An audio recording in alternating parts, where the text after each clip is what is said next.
x km/h వేగంతో ప్రయాణించే ఒక రైలు 200 మీటర్ల పొడవున్న ప్లాట్ఫామ్ని 30 సెకండ్లలో దాటింది. అదే దిశలో 6 km/h వేగంతో ప్రయాణిస్తున్న వ్యక్తిని 20 సెకండ్లలో దాటుతుంది. x విలువ ఎంత? నేను y మీటర్స్ అనుకుంటా ట్రైన్ యొక్క distance plus 200 meters divisible by ఎన్ని సెకండ్స్? 30 సెకండ్స్. ఇది కూడా y మీటర్స్ అనుకుంటున్నా. 20 సెకండ్స్ కాబట్టి ఎంత? 20 సెకండ్స్ కాబట్టి మనము ఇక్కడ ఎంత? 100/3 రాస్తున్నాం. ఎందుకు 100/3? 6 × 5/18 × 20 చేస్తే ఇందాక మనకు 100/3 వచ్చింది కదా.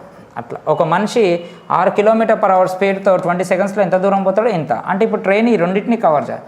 Divisible by 20. 0 0 క్యాన్సల్. ఇది 2ym అమ్మ, ఇది 2ym, ఇది డైరెక్ట్ స్టెప్ వేస్తున్నా 400m, ఇదెంత? 3ym plus 300. 3 క్యాన్సల్ అవుతుంది. ఇక్కడ 300 అంటే 3 క్యాన్సల్ అయితే మళ్ళీ ఎంత వస్తుంది? 100m వస్తుంది. ఇప్పుడు చూడు ym = 300 మీటర్స్. ఇప్పుడు ఏంది? ట్రైన్ యొక్క డిస్టెన్స్ ఎంత? 300. ఎన్ని మీటర్లు? 200 మీటర్లను దాటింది. ఇప్పుడు క్వశ్చన్ మార్క్ ఏమన్నాడు? x విలువ, స్పీడ్ అడిగింది. స్పీడ్ అంటే డిస్టెన్స్ బై టైమే కదా. డిస్టెన్స్ ఎంత? 300, 200 మొత్తం ఎంత అవుతుంది? 500 అవుతుంది. టైం ఎన్ని seconds? 30 seconds. Divisible by 18/5 km/h. 0 0 cancer. ఇది 1s, ఇది 6s, ఇది 1s, ఇది 10s. ఆన్సర్ ఎంత? 60 km/h.